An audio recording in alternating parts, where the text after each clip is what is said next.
Hello, good afternoon, everyone. Hi, good afternoon. Hi, Linton. You're early today. Yes, yeah. Okay. Okay. I wonder if our friends from Dominica are on board.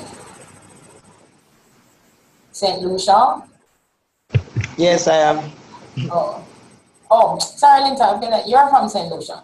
So who am I missing? I'm missing the Bermudans. I'm not seeing them. Bermuda, are you there?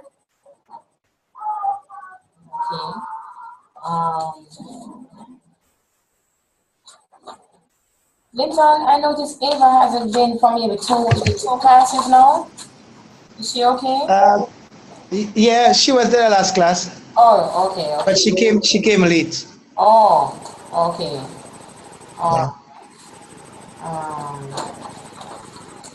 Dominica, are you there?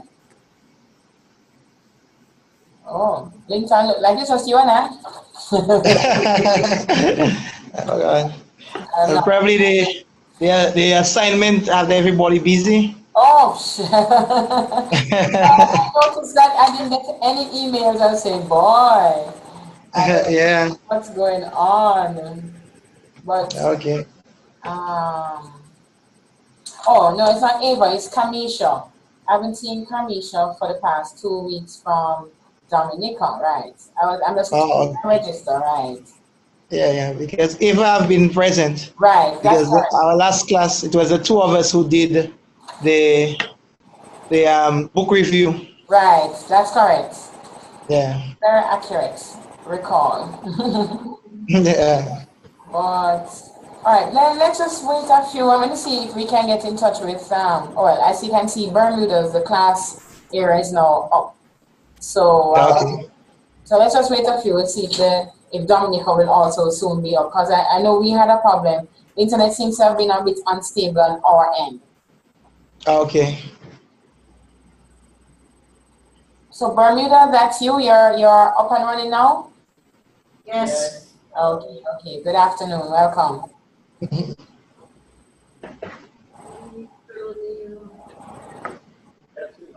No, it's good. Oh, yeah, sorry, turn that on. Thanks, Jason. I got to get, I think, yeah, the battery's good, so you gotta get close in. You never told me to, like, it's the first of it. I got my shit, so it's gonna work. We're having trouble getting our projector to work.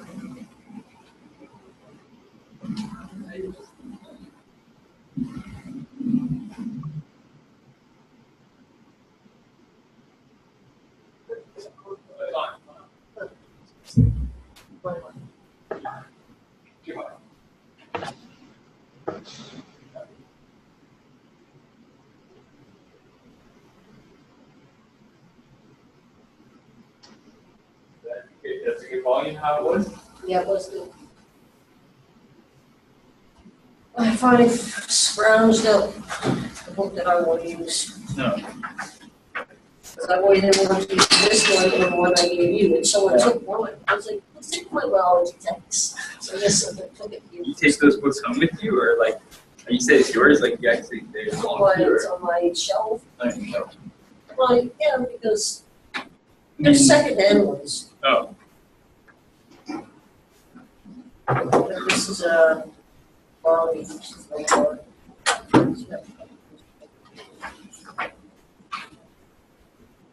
Clearly, she wasn't one that used her textbook much.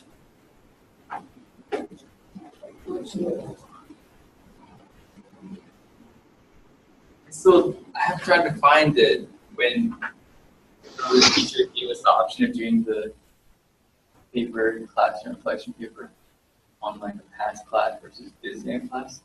Can't seem to find the email, but I think I'm going to try and go that route instead of going to Okay.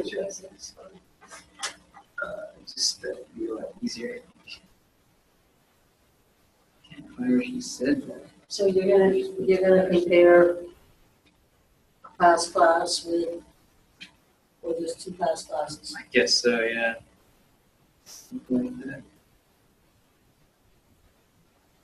I didn't get very good mark on that.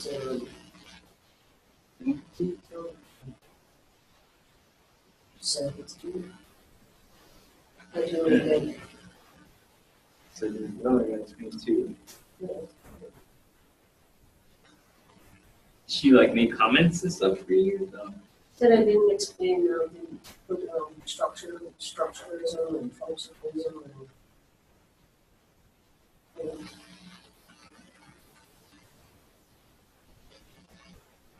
That was like. because I just hinted at this.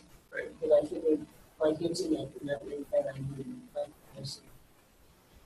Ready for more depth? Yeah.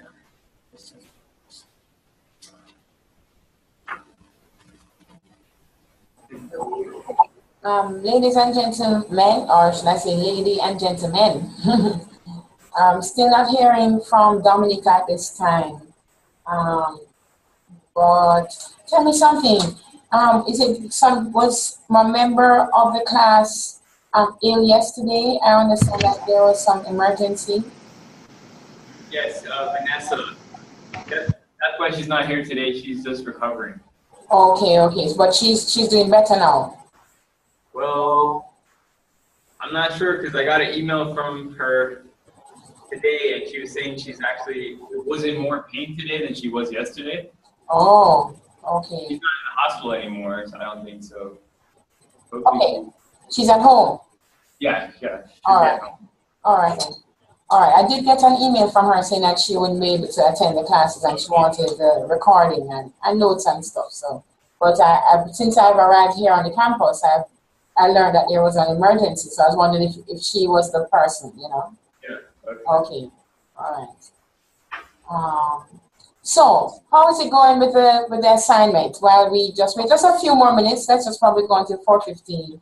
3 more minutes to go, waiting to see if our colleagues from Dominica will join us. Linton is on board and yourself. So let's just, I wonder if the other persons if the assignment has bowled them over. That's possible. So how's it going for right, Linton, how is it going for you? Well, actually, I still have some pieces to add to it. Okay. Yeah. So as soon as class is finished, I will do it. Okay. All right. Yeah. Thanks. Jason, how is it working? I thought I had it done well, but I talked to Tracy and she made me realize I need to scrap it all and start over again. Oh no.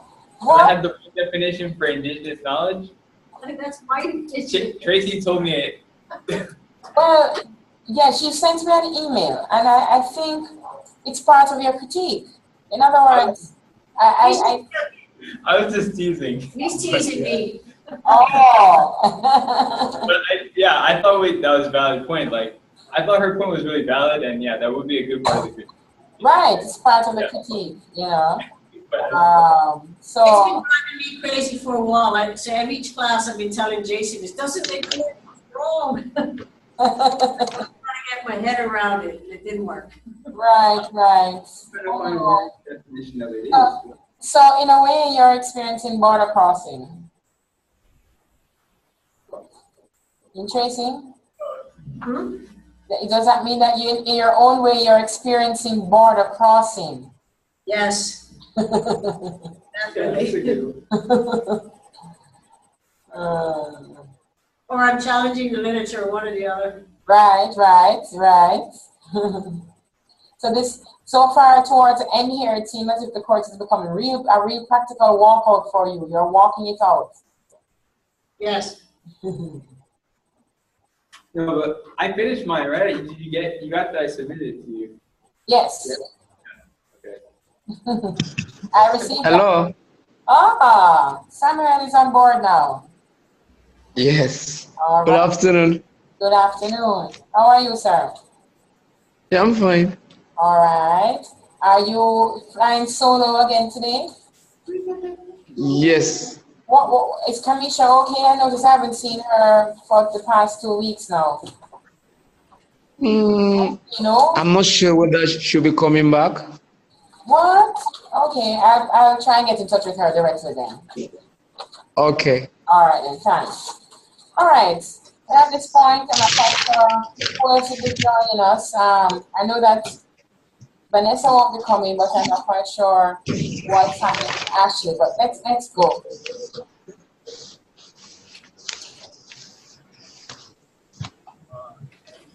Yeah.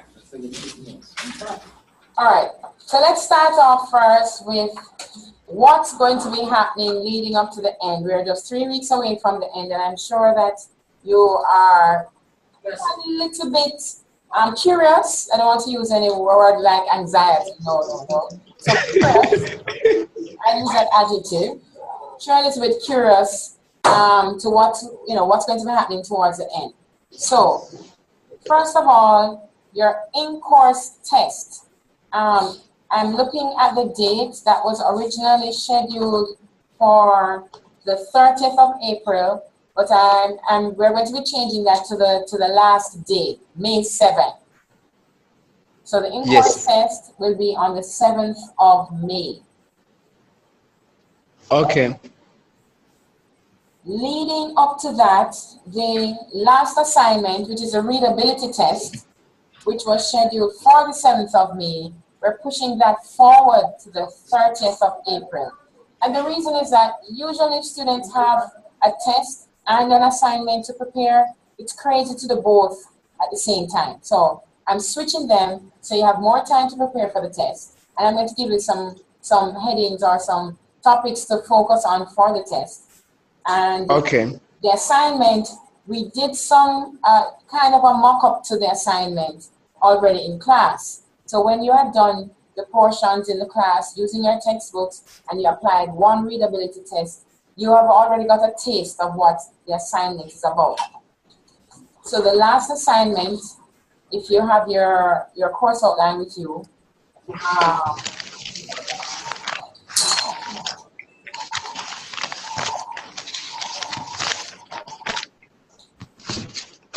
says choose one science textbook at the back of your course outline. If you have it, okay. All right. Jason, you have yours with you, Tracy? Yeah. All right. So it says due date May 7th. So we're striking that and we're changing that to April 30. It's a little sooner, but as I said, we have done a mock-up or trial of that, so you kind of have an idea of what is required. But it says choose one science textbook prescribed for students of the classes that you teach. It can be at secondary or even tertiary level in your field. So chemistry, agricultural science, biochemistry, whatever it is. When you do, it didn't say here, but identify the books. So make a note. You need to identify the title and the authors of the book. And the year. So 1985 for you, Samuel. Okay.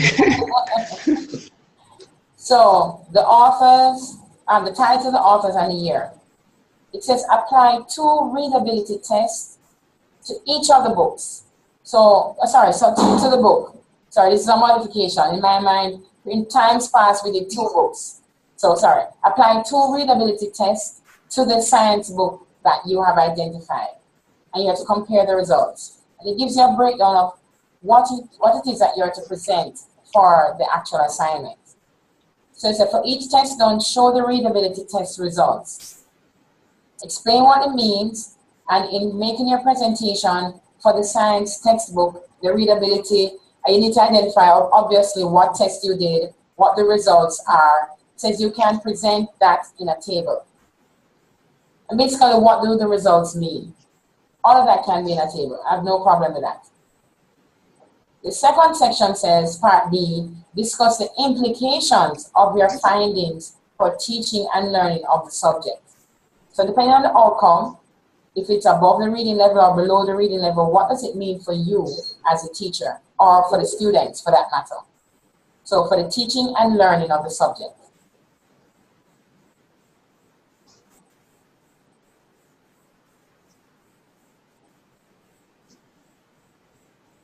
And then part C says, describe how you would address or support students to read the same textbook that you got the results from.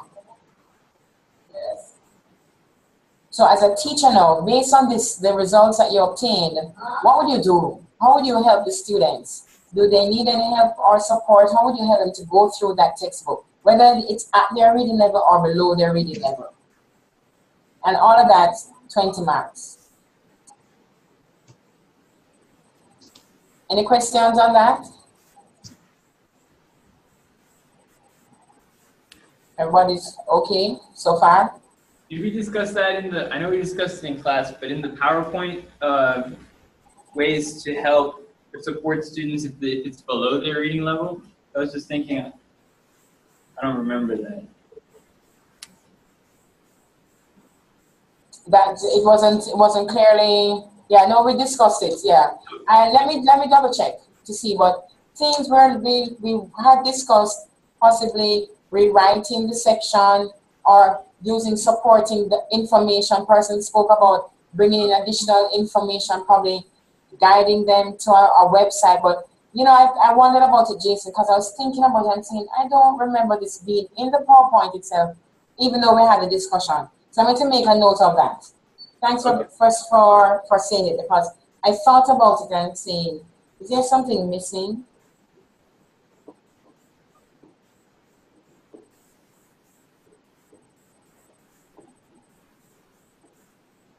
Well, as you rightly said, we discussed it, but yeah. I'm not quite sure. All right. So I will send the additional information if it's not there for sure. Okay, thank you. All right. Any other questions or comments regarding the assignment? So remember, the assignment is now on the 30th, so please pass that information on to your colleagues who are not here today. All right, in-course test, the last day of class. It will be in the same time as now, in the same venue. I had to make some inquiries about it. I gather that the paper will be sent to the sites, and the paper will be, you know, administered by the persons who are there with you each time. So it will be a written test.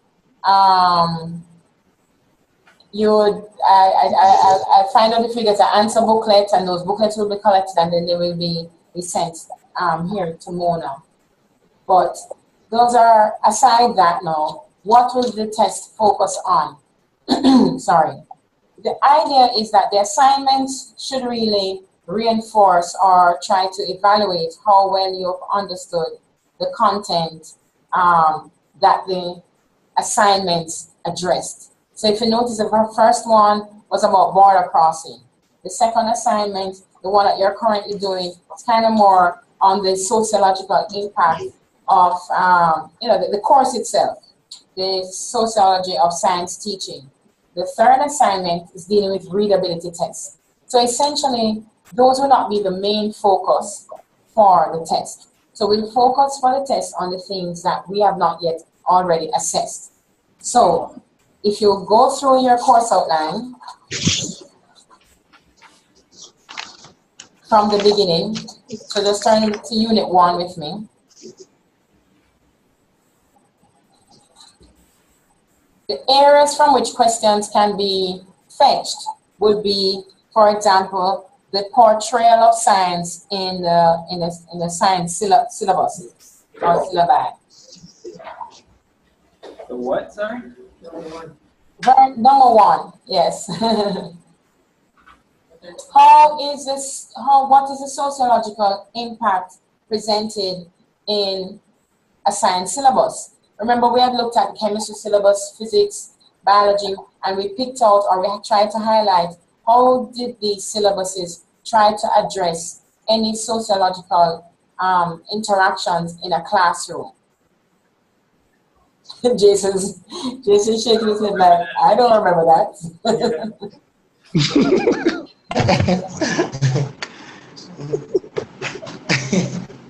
It was quite a while ago. That was a first class, February 12th, so I understand that. We're going to have a review class, so yeah, try and refresh your memory. Okay.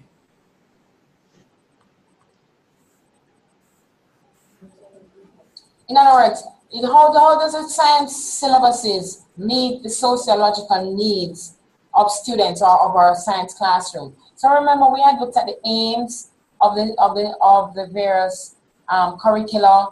Some of them, they would say that students will work in groups, or they will make a project together, or they have to work cooperatively, things like that. And we had identified that the syllabuses do seem to try and make room for the social enterprise, so to speak, of science teaching and learning.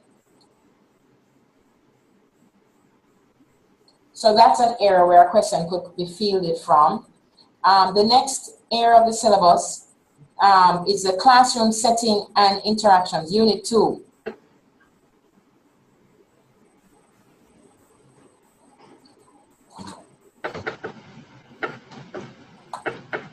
So the classroom settings, why are classroom settings more suitable than others?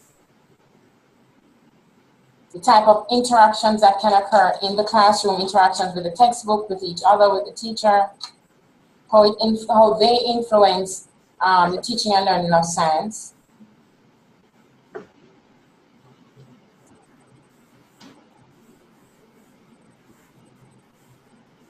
Learning styles.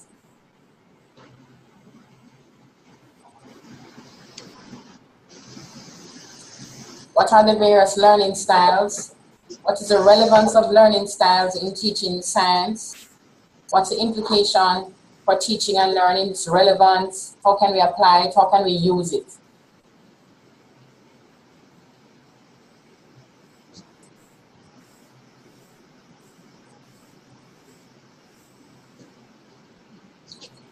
Then in Unit 3, we had looked at the sources of scientific knowledge. Internet sources, evaluating sources, enabling students to evaluate sources.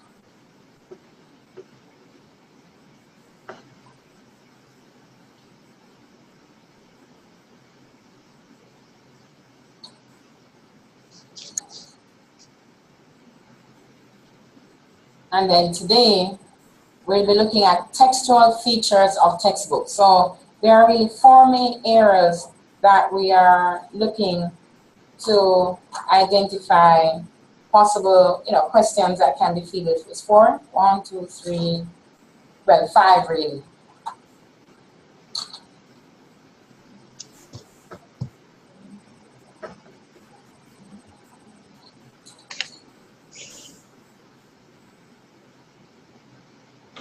Structure of the questions.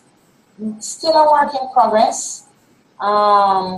We are typically, though, presenting maybe 3 questions, maybe to the 2 or 3 questions. Haven't yet narrowed it down, but the questions will not be like write an essay on. No.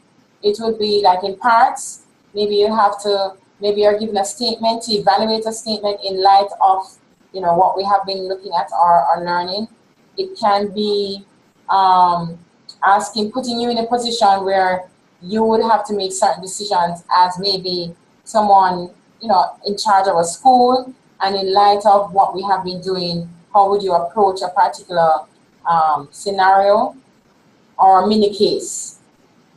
So you could be given a case or a scenario, and then as the teacher who is responsible, how would you react? How would you respond? What would you do? Yes. Doable, right?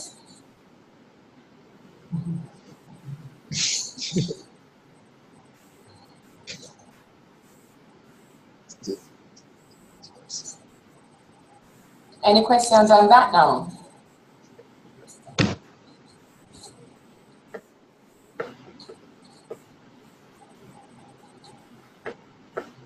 Okay, well.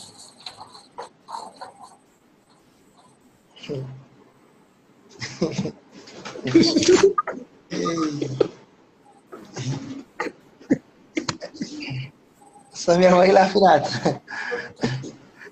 What's so nice, So- Samuel? Are you, huh? No, excuse me, please. You see, I think, okay, I studied engineering and I'm getting to know that this course we're doing is more of, wow.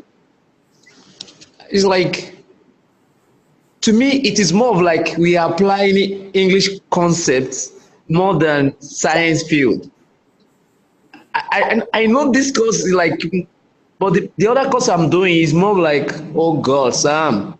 Because it's when I studied engineering, like we more like concepts, direct to the point, solve problems.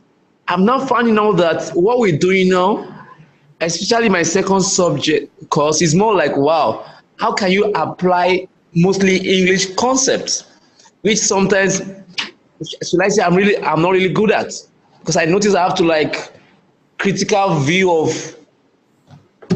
of an essay, analytic view, descriptive view. Oh God, to me, more that's more like English than science.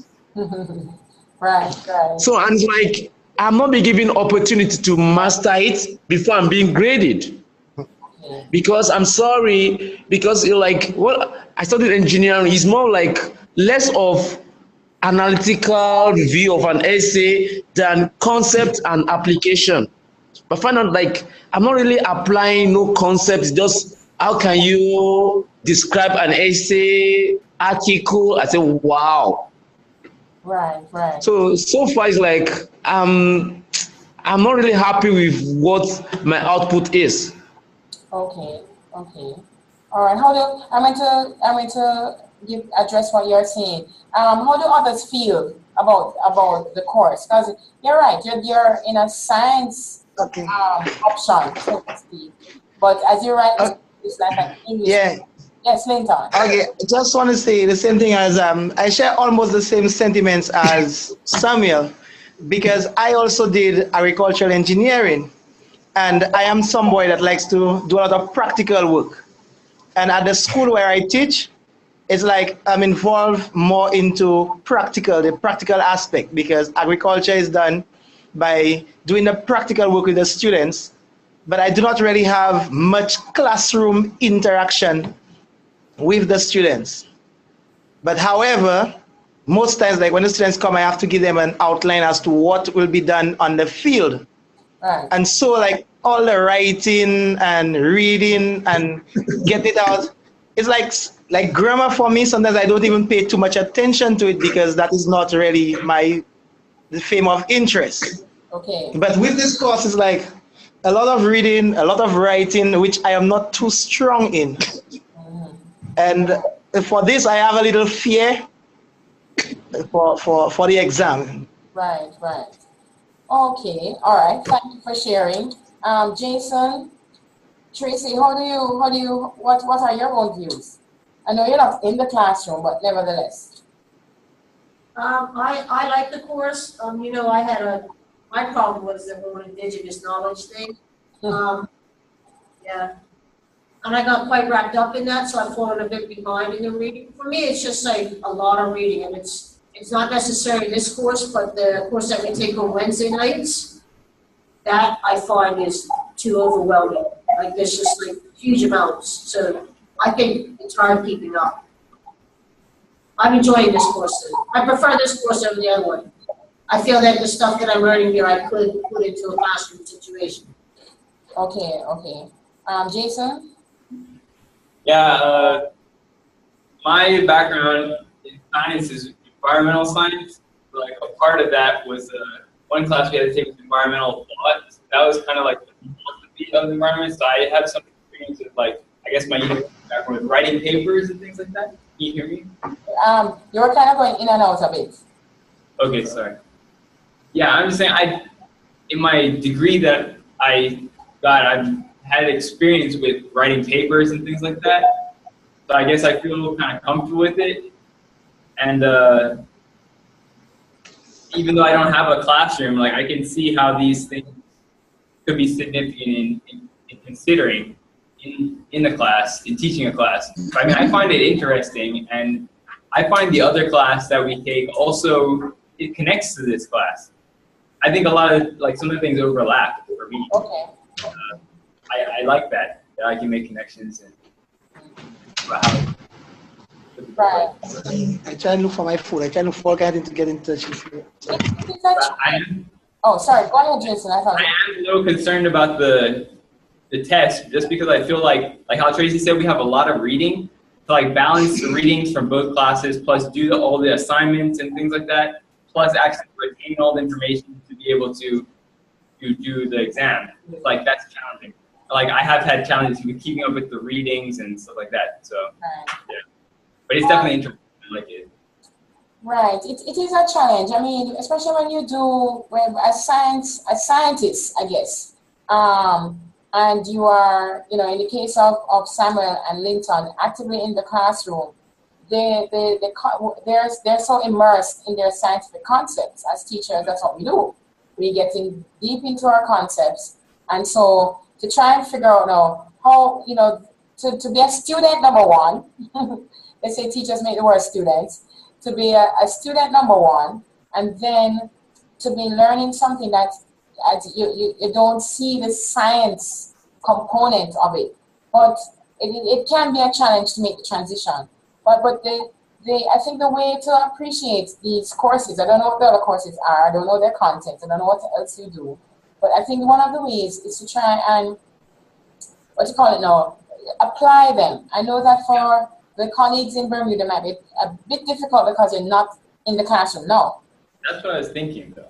But if you apply the information, say, okay, we did something on assessing internet sources. We had looked at let's do it in sequence. We started out by looking at the curriculum. Maybe if you revisit your own curriculum and say, I never even thought of that these things had a purpose behind it. That the reason why they say work in groups, or the reason why they say work collaboratively, or the reason they give these projects, or the reason they say that students must be able to critically analyze that there's a purpose, not just simply filling an objective. Then I think if we did that with each aspect, the application part of it might seem a little bit more relevant. Now with that I think with the relevance and the application will come with that a deeper meaning or value of it. I understand the struggle now that it's not just simply a scientific concept where we say y equal mx plus c, and c is the intersect on the whatever axis, but at the same time, the meaning and the value is deeper when we're able to apply. So I understand the challenge now of writing, because for hardcore sciences, we're just dealing with concepts and steps and output. But I think the best thing to do is, as Samuel said, that he's being assessed, he's being tested, and the opportunity to see how does it sound, how does this look. It's a different each assignment is so different from the other. But I think so far the discussions that we've had, they have been valuable, they have been on target, and I think that there's much to really worry about. The test is I know you feel pressured with a test because it's unlike an assignment where you go, you do your readings, you can do your checks over and over before you make your final submission.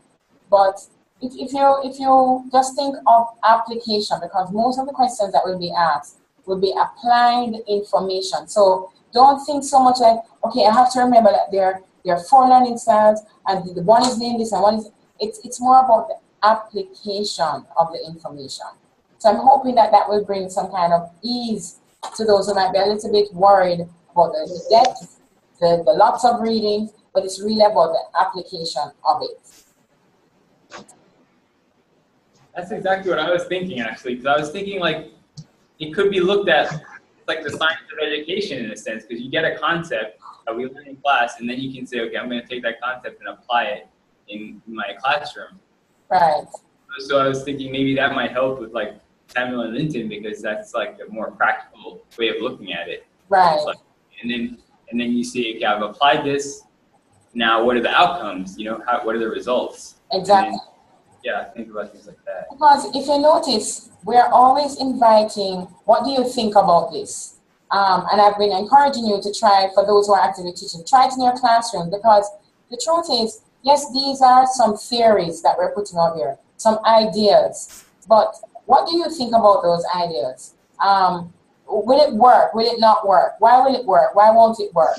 So there's always, you always have in this course an option to say that this is valuable, this is not valuable. It will work in my class, it won't work in my class. These are the things. So if you think about it, the discussions that we have been having, we have not said or put in stone, this is exactly how it works. We have always given you an opportunity to say, what do you think? Why would it work? Why won't it work? There are some things, yes, we are working within a framework, but when we apply it, that's where we have that freedom to express, to say how it really is of value or not. So you're right, Jason, the application of these. So it brings me to the next question. Have any of the teachers who are currently in the classroom, or maybe for the persons in Bermuda, have you tried to implement or put into practice or apply anything that we have done so far? And how did it go? As you know, Jason and I are not in the classroom, but I think I'm not being in the classroom. I think as the lab tech, I probably have an advantage over everyone else, because with the lab tech, I am lab tech for 7 teachers, and I'm in and out of their classrooms constantly, and obviously they all have different ways of teaching. So I can watch how they do different things, and I see it, there are things that we've talked about in the class, and I see what works with different students.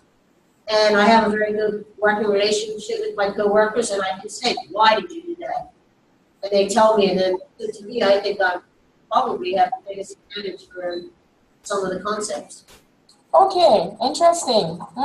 So you get a view from the outside, so to speak, looking on, even though you're not the one, doing the various things in strategies in the classroom. Well, all my equipment is in the classrooms. Oh, okay. Most of my chemicals, everything. So I am in there a lot. All right. Anybody else? Have you seen the things playing out? Because one of the things that I found is that when you're teaching, these courses just really reinforce some of the things you've already been doing. They probably just put a name to it. They might give you a concept, but there's really a framework that you've been working in. Maybe some of the courses might challenge the framework that you've been working in.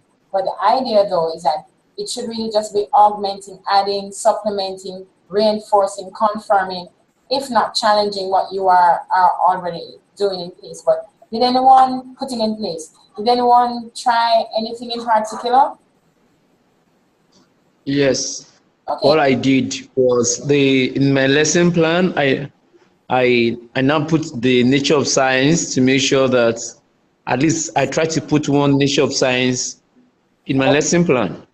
For example, in my chemistry, when I was teaching qualitative analysis, where the student will determine what cations or anion present in the unknown chemicals, I make sure I talk about observation and interference to see the difference, how they can link both together. I did that.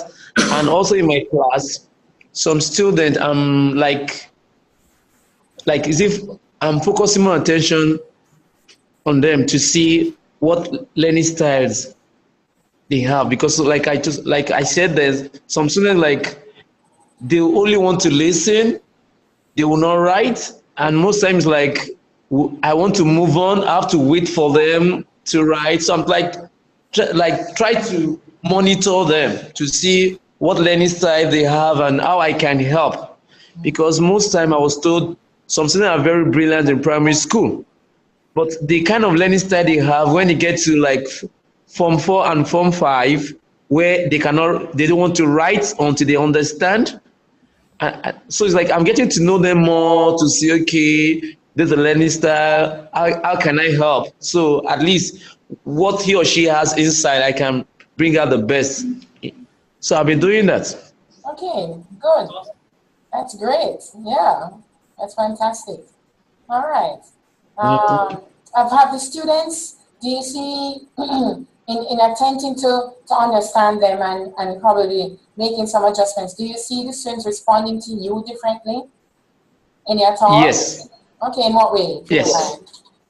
Okay, like I know a student that told me he will not write until he understands everything on the board. So such student, like I'll try to involve him more in the class himself. So like, because the more active he is in the class, then I'm able to know what part he or she they understand. So with that, like he can move faster than he's not asking me question and he's not understanding anything and he's not talking. So such student, I make sure I involve him or her more in the discussion, so he can be able to understand faster and write. Right. Okay. And like those who like to see the visual part, I make sure how I can use video presentation and make sure I ask them more questions, because the video, they have to tell me what the video is saying, and so from there to know their view about what they can see in the video, and I just explain from there. Fantastic. All right. Thank you. Thank you very much. All right. Linton. Yes. Well, actually, I've learned a lot from these classes, and for example, like, well, I have not gotten a chance to meet all of my students because we have been on vacation for 2 weeks. But in the classes before, like the nature of science, up to this morning, yesterday, I sent an email to Ava asking her for the PowerPoint on the nature of science, because I really appreciate the fact of like having the students to actually like do things, so therefore they could enjoy science. And as a practical aspect for my agriculture science thing is like, I know my students, they like music, so when they go out to do their work, is like, before I would not allow them to play their music, but for sure now that's what I will have to do to allow them to be successful and do what I want. Okay. Yeah. Bargaining with them. Yeah. There was a lecturer who he came from, I can't remember, I think he's from, I can't remember the island. He lives in Dominica, I think, if I'm not mistaken. Okay. His name is David Yearwood. I don't know if you've heard that name, Samuel. But I can't remember where David? he's from. Yes, Yearwood. No. All right, but he applied a strategy like that, Linton. He would be lecturing in exactly university level, and he will have this interactive class going on for 15 minutes, and then for a minute he says, okay, we're going to have a tech break. And tech was short for technology, because he's a technology guy, he's a whiz. And he said, you have a tech break. And during that break, he'll give them a minute to catch up on email, send a WhatsApp, send a text message, anything, and then he says, okay, back now. Because he recognized that with these learners, the millennial learners, as they're dubbed, they need that kind of expression. They need that, because they're going to be trying and sneaking. He said that he will see them with their hands down in front of them, you know, underneath the desk, and they think that he doesn't know that they're sending a text. Okay. In the classroom. He does the same thing like what he did. He would just say, okay, you know what? Okay, we have done this. All right, it's time now. We're going to take a tech break. Gives them the countdown. He puts up a clock or something like that, a counter, a timer up on the counts down, and it says, okay, tech break over, let's get back to it. And he does that constantly. Just keep moving the class, making it a dynamic atmosphere, and it works. They do what he needs them to do. Right, yeah. Yeah, that's a good idea. So I'm happy. But you see, it's these things that the test is going to ask, really. It's going to ask, basically, your experiences. Having acquired this information, what have you done with it? What would you do if you're in a particular situation? So don't think we're going to ask you necessarily to list all of this. It's not a high school test. It's not a knowledge-based test. It's going to really be an application test. How about you, Ava? So thanks, Linton. Thumbs up. Okay, no problem. how is it for you, Ava? Have you tried anything? Have you applied anything in the classroom? Well, just a few. I've learned One, that would be great. to be more aware of the students' learning style and not take it for granted that because I said something that they will automatically know it. So I try to ask them again, like get a lot of what they know and try and build on that scaffolding. So I'm more inclined to do that more than I used to before. And I had one particular class that generally don't perform so much, but I'm trying with them. We had a discussion, a personal discussion about how they view the teacher, myself, and it was really revealing because, you know, sometimes you think that you're doing, I don't know, you're doing the right thing, you're doing the correct thing, but the children actually read. And I'm a person who, my face says a lot, even though I might not say it verbally. My actions, my body language will say, you know. So they say sometimes, Miss, when we answer a question, look on your face, you say, these children are really dumb. And the child actually told me that. So, but I don't think so. But Miss, you don't see your face the way you don't know. Miss, so sometimes just be quiet because, and I mean, it was really revealing. And I never thought of it like that, but I'm happy that the child, I really didn't like it at first, but I'm happy that the child said that, so I'm more aware of my body language and, you know, to give positive, try to make a real effort to give positive feedback with my body, not only with what I say, but, you know, because I had a discussion with my friend and she said the same thing to me. She said, yes, she's a teacher also. And she said, that she also had to be aware of how she projects herself in the classroom. And she learned that. I think she's doing her master's at Lynchburg. That from her lecture, you know, they'd never say to her that she's wrong. They always say, okay, dig deeper, do something else, think about it again, you know, use little strategy that you normally would, that you would take for granted. Because we say, oh, that's not the correct answer. No, you know, not to say that, just tell a child to reflect again. And these little things make a difference. I'm more aware of my body language and my facial expressions in the class. Okay. Well, thank you for sharing that. I know that those frank discussions can hurt. Yeah, they can. And it does take a bold spirit to. But it helps. Yes, it takes a bold spirit to engage. I too have done that, and I tell you, it took every ounce not to cry and run away because it can be blunt. But right, we learn, and as you do this course, you know, I'm trusting that as much as it's not a science hardcore course, that if you'll see the way in which it's beneficial and to be able to apply, because that's the crux of the matter. Your teachers, you know, we are in a profession that gets a lot of beating. We are being battered that we don't act professionally.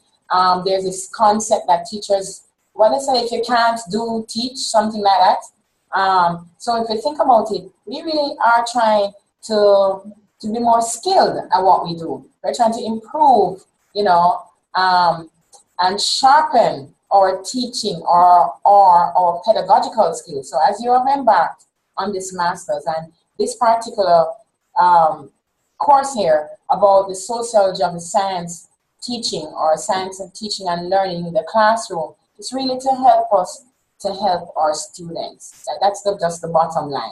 You know, it's really, so even though you might be caught up in the content and I need to finish this and the syllabus and there's exams and CXCs coming up and, you know, blah, blah, blah, blah. The truth is, you'll be surprised how just a change environment can make your students become motivated and do some of this stuff on their own, because we do need them to do stuff on their own. All right, now speaking of doing stuff, we have yet to do our stuff for today. So let me get to the meat of today's matter. And what we did, in a way, we have kind of reviewed, so don't think that this is a lost cause. And the class for today, we're looking at textual features. You'd have received the PowerPoint. Did anyone not receive the PowerPoint? All right, so we've all got it. And I'm going to bring it up now. We're going to kind of move through pretty quickly because it's not that difficult to really appreciate. I just need to get to slideshow. All right, so textual factors and errors in textbooks. I hope you brought your textbooks with you or some kind of reading material. So what we need to look at is what really is a textual factor or a text feature. In what ways, or what kind of communication strategies are used in science textbooks? And can we find errors in there? Are there any errors at all? And then how can as a teacher, how can we create additional reading material for students? We might not get to the fourth objective, but that's fine because it's part of next week's class. So let's see how we progress. Okay, trying to get this thing to move. All right. Now, first thing, your textbooks or reading material that you might have brought, just examine your textbook on any level at all. We're not even going to the main concept of textual feature as yet. Can you identify things that might enhance or inhibit the comprehension of the text? We're not looking at readability now. We're just looking at the students' capacity to understand what in the world is this textbook saying. Can you identify things just now, maybe 2 minutes, just flipping through your book, or if you're very familiar with it, things that you have thought of all along, saying, oh, this is good. I wish all textbooks had this. Oh boy, you know, I'm going to have to do something about this section here because I don't think the students can handle this part. So just flipping through your book, you know your textbook. Can you see things that are beneficial? They're enhancing the students' ability to understand. And can you also think you can identify things that, boy, you know, I don't think they like this part of the textbook, and why? So let's spend 2 minutes just going through that. Jason, you have a book working with? I do, yes. Okay, great. Same for you, Tracy, you have a book? Yes. All right, good, good.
All right, so just based on your quick walkthrough, what were you able to identify?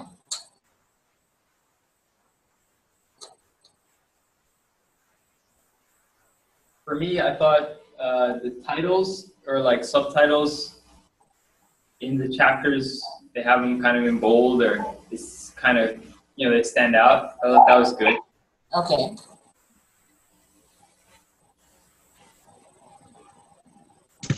Was there? Okay. Oh, sorry. Yes. Yes. What I noticed is like what Jason said about the subtopic or subtitle is labeled with numbers, so that's good. And yes, and what I don't like about the textbook is the objective of each subtitle look vague. That is, it's difficult to get the main idea from it. And also there is little or no picture sometimes, and also the pictures are in black and white. So that's what I noticed just glancing through the textbook. Right. Mm-hmm. Okay. All right. We're going to start. We're going to classify each of those, as in a short time. So you have both identified that the headings, subtitles, bold, they capture attention. Good. But in your case, Samuel, you said that the hardly any pictures, if they're black and white, and the objectives are vague. So it's not, the students not so sure what it is that they should be able to learn by the end of it. All right, fine. Anybody else? In terms of science, agriculture science, we have, to enhance learning, we have a lot of very colorful pictures, so they can have an idea of what we're talking about. Okay. And because it's a revised edition, so I think they upgraded it. In terms of inhibit, I think that some of the concept you need to have a lot of prerequisite knowledge before you do the actual activity in the book. Okay. So you mean that there's some things that are presented that makes an assumption that they would have learned some things before? Yes, like for example, you have how to calculate income and expenditure record, how to do inventory, do profit and loss, and stuff like that. Okay, all right. Tracy, any comments from you? I brought a chemistry textbook last week, and I wish I had brought that one this week, because this one, it has a lot of pictures, but it doesn't have the big titles like, I like the big titles where it's definitely different sections, and this is just a lot of writing. Okay, and you think for your students that might be a turn off? Definitely. Okay, and books, for the examples that you have brought forth, books really do present information like that at times. So some do have large titles, they're organized poorly sometimes, or the writing might be too much, or they do have good direction giving the students where to go. Now, basically, there are three main factors, that can promote or inhibit the comprehension or the understanding of a textbook. One is what we call text features or textual features. Basically, it's any supporting information that is added to the main content. So even titles, subtitles, as was mentioned, that would be regarded as a textual feature. And that's what we're going to be focusing on for today's class. But that's not the only thing that can, affect or promote, not, as I said, not readability, but comprehension. Text organization, and able kind of recognize that with the book that the students will be reading. It makes an assumption, so it presents content, but it makes an assumption that students would have to know some things before. So maybe they needed to have included that in what they're presented. But the arrangement of content, how the chapters are arranged, where activities are placed, are questions asked, where are those questions posed, all of these can affect, how well students can understand what's going on. And then finally, and in the case of Samuel had mentioned that it has objectives, but they're vague. Text content, what is put into the textbook itself? What information is there? Is it relevant? Does it support the main theme or topic that is being addressed? Does it add value? Is it confusing? You know, the actual content itself can also promote or inhibit the comprehension of a text. But as I said, for today, I'll send you again. I'm revising, so I added some stuff to this. I'll send you the revision right after the class. So today we'll be looking at textual features. As I said, it's anything that is added to the main content, anything that supplements it. It really is added there, as you have already identified when you talk about the topic being in bold, large capital letters. It's really to help the student understand what's going on, or the reader. So it includes your table of contents, your index, illustrations, tables, graphs. You know, these are the things that they call callouts. Anything that's added to the main content, that's what we call a textual feature.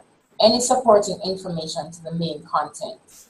So our glossaries, our index, all of those things refer to a textual feature.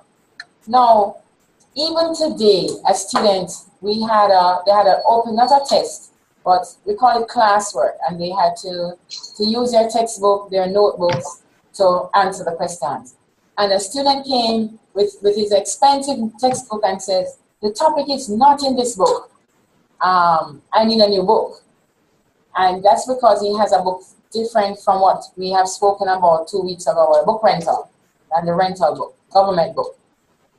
And I said, okay, go ahead, sit back down, use your notebooks in the meantime, let me check your textbook, because I really don't use that textbook. Well, I found it very strange that a very popular topic that would be in any 4th, 5th form textbook like mitosis would be absent.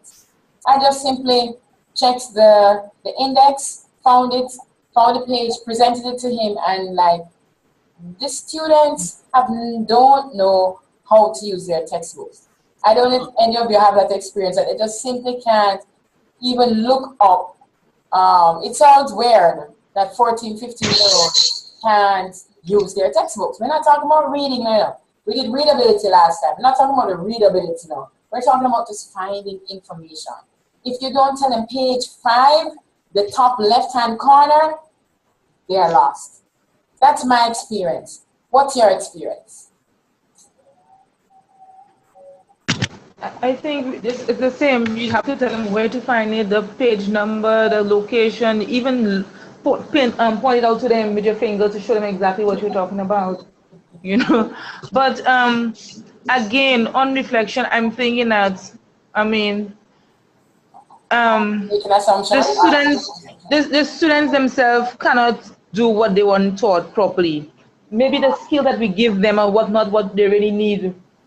Right. So sometimes before I really chastise them, I'm thinking that if you ask me to go and look for a cup, I know where it is, I go and get it. But if I don't know where it is, I go and look all over the place, and then so I put myself in their shoes. So it's not always to blame them, but I'm thinking that from the primary school level, they're not taught these basic skills. So when they come to the class, you assume that they know, so you tell them, go and do it.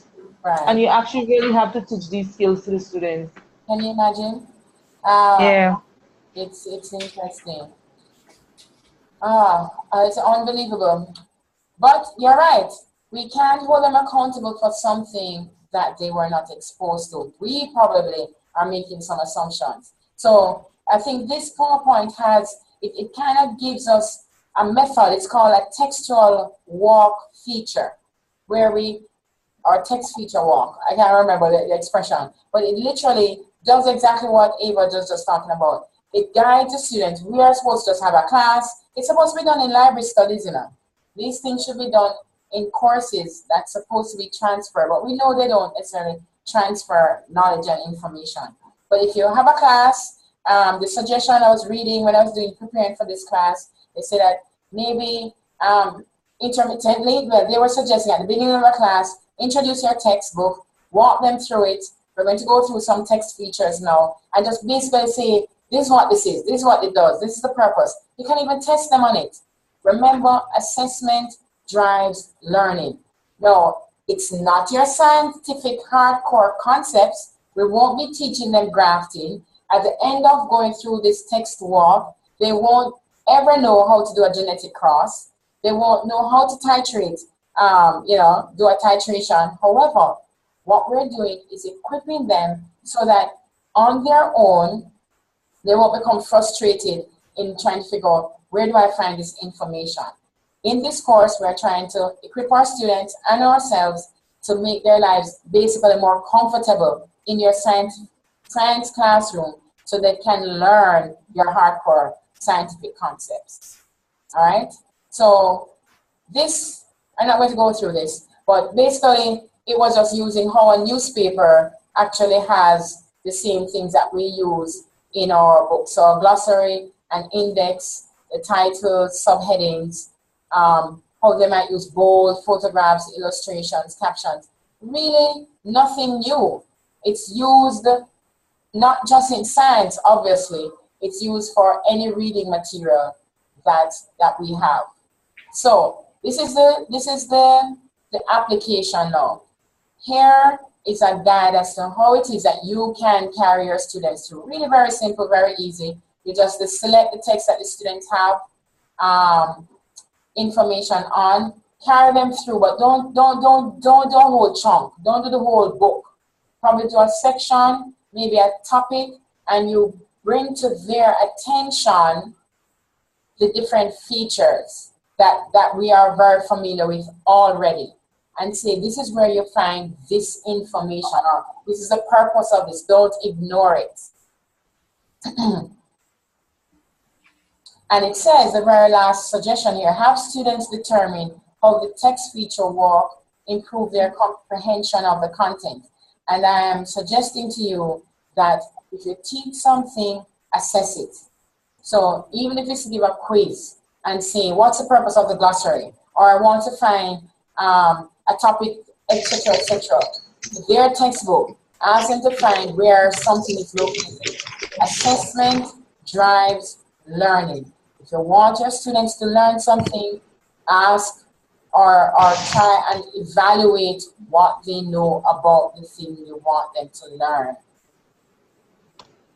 So it's a very simple exercise. You carry them through it. You might have to carry them through it maybe in the middle of the term or at the end of the term, just to reinforce. After you've done that, that's it.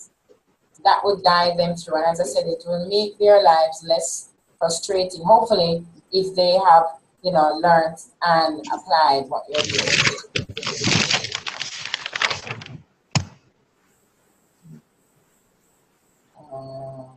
Not quite sure. Oh, I wasn't sure what was coming next. All right, so these are just some textual features that are being identified and the purposes. So if you even use this in your class to teach them, maybe, hopefully it will look better than this. You can redo this. You can choose any of these sections at a time, whether it be the print features, illustrations, whatever it is, and you walk them through intermittently. Remember, the textbook is going to represent you when you are not in the classroom. So you want them to be comfortable with the textbook. You want them to use the textbook as much as possible. All right. Now this section is talking about the strategies that can be used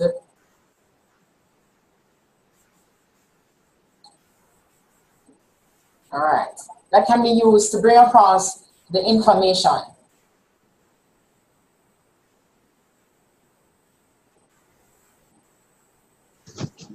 In your own textbooks, look to see right now, even another 3 more minutes, if you can identify any of these strategies in your own textbook.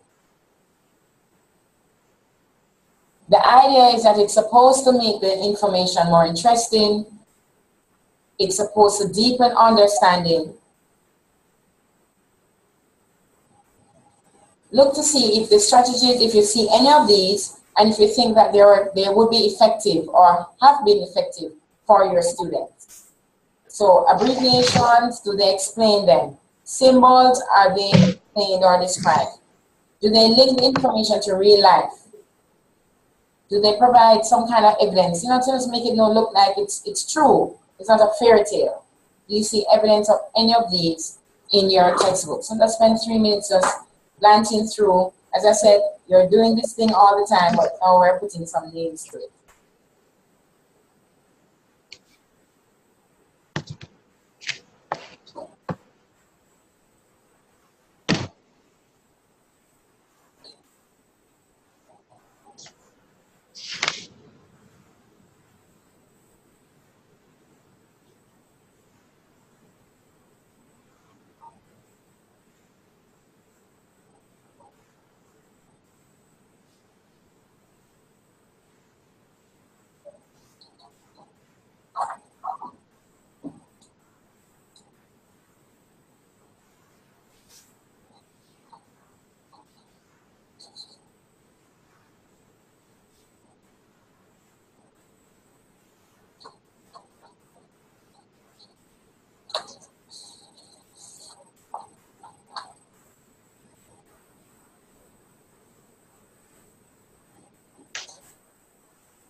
Okay, found anything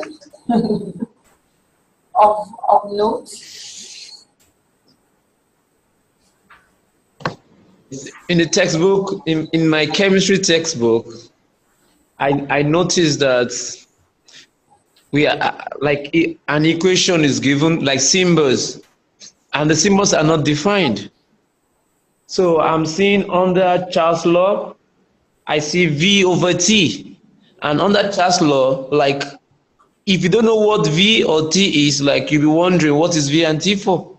Right. So the V is not defined as volume, and the T is not defined as temperature.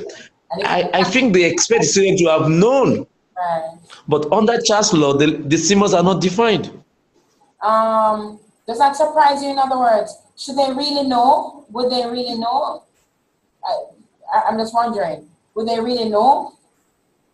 If they're seeing Charles' law for the first time, right? I'm asking. If they're seeing Charles' law for the first time, should they have known what V and T meant? Normally, because let me say, Okay, if they're doing physics, because in physics you have to talk about all the physical quantities, their symbols and all that.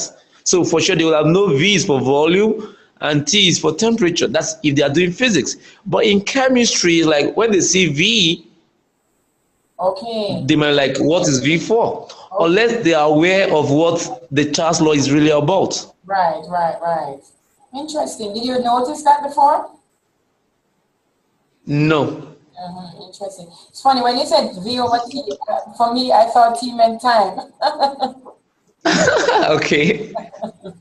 So it will be very difficult for someone that is not like if you are not doing chemistry, if you just open that, like what are they talking about? Right. And can you imagine if we send them home? Gosh, I mean, I think of the many times that I will say, read page 3 to 8.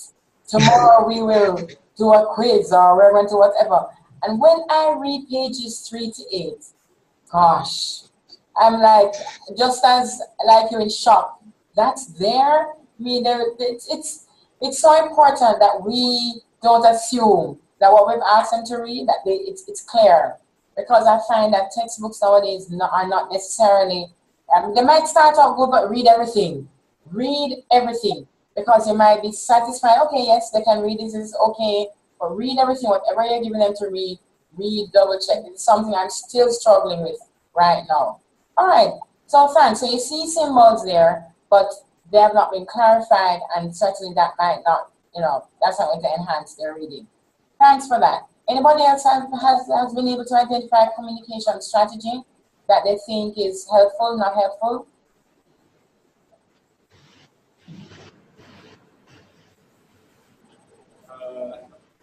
I guess they have embedded in the text or like in the margins of the text, they have these things they call information boxes. Okay. And there are different kinds of information boxes related depending on what kind of information they're talking about. Like, okay, there might be a yellow information box which gives extra information that's not actually in the text, in the main body of the text, but it's related, but it's like just expounding a bit deeper. And there's also green text boxes, information boxes, which actually take points that are in the main body of the text and just kind of like highlight them for a quick reference. Okay. I mean, and there's like 1, 2, 3, 4, 5, 6 different kinds of information boxes. So I mean, I think it kind of is helpful to an extent, but it could also be a distraction. I think, like when you're reading through the text, because you got all these boxes all over the place. But if you have to know what each one means and stuff like that, so that could be a little complicated. Right. But, in fact, one of the articles that I sent with the PowerPoint speaks about that. That yeah. as much as textbooks are trying to be more colorful, Samuel, they have CD-ROMs and trying to be more reader-friendly, so to speak. In putting in some of these text features, I mean, what Jason just described is more of a text feature. If you have 6 different colored boxes, oh my Lord, which one of them should I pay attention to? Which one of them will the student find that, okay, this is important. This seems to be something that is of value or of weight. But so yes, it's intended to improve the comprehension. So it enriches. There's a box. You said that enriches the information. It might not be coming straight from the text, but it expounds on it. So that's enrichment. You have another one that might be just the main point from the entire paragraph or 3 paragraphs. But then at the end now, the students might feel overwhelmed that, boy, what's this information for? And so textbook writers, in an attempt to probably try and make the information more friendly, readable, they can end up causing confusion. Okay, so that textual feature might be an overkill. All right. Anybody else? Okay, Linton again. Yes. Well, actually, we're looking at an agriculture science textbook, and it has a lot of colors. And in the writing, you find a lot of symbols. For example, we look at potassium, then you will see in bracket you have K+. which simply means that the students need to have a lot of prerequisite knowledge so they could actually understand what the plus stands for, because you just have potassium, where they would know the K is for potassium, but by the time they see the plus, they'll probably be confused with that. And looking at later on in a textbook, you will see they have ions, and it write example, then it only have NO negative and the free at the bottom. So it's like with no symbol, no abbreviation, nothing for it. It's just the symbol alone that's there. Right. So actually the textbook we're looking at is like the students should have a lot of prerequisite knowledge, especially in like chemistry, so they could understand this. Right. And I noticed that for both you and Samuel, what you're saying is that even though you're doing one subject, agricultural science or chemistry, that there's this assumption, there's a basis for other information, because who would have thought that for agricultural science that there will be this chemistry component, so to speak. And if a student came in, I'm not doing chemistry, I'm doing agricultural science. Why do I need to know, the periodic table or all these symbols, whatever? So that's an important point, that as we use our textbooks, so remember, maybe we can't change the textbooks. Maybe when you write your own, you consider all these things, all right? But in using the textbooks, identify ahead of time things that you realize will be potential barriers, and kind of address them as you go along. That's a key thing. That if you're going to give a reading assignment, if you're going to be using a particular chapter, if you're telling them to look at something, be prepared to kind of expound in the areas that the textbooks have fallen short on. All right. It's now 5:26. Are you still prepared to take a break? Want to take a break now? Yes, no? Yes. Yes, please. I hear Jason, yes, please. Okay, so 10 minutes, and then when we come back, we're going to still be looking at our textbooks, or no, we're going to be looking at some questions if our books have particular questioning style. So see you back in 10 minutes. Okay.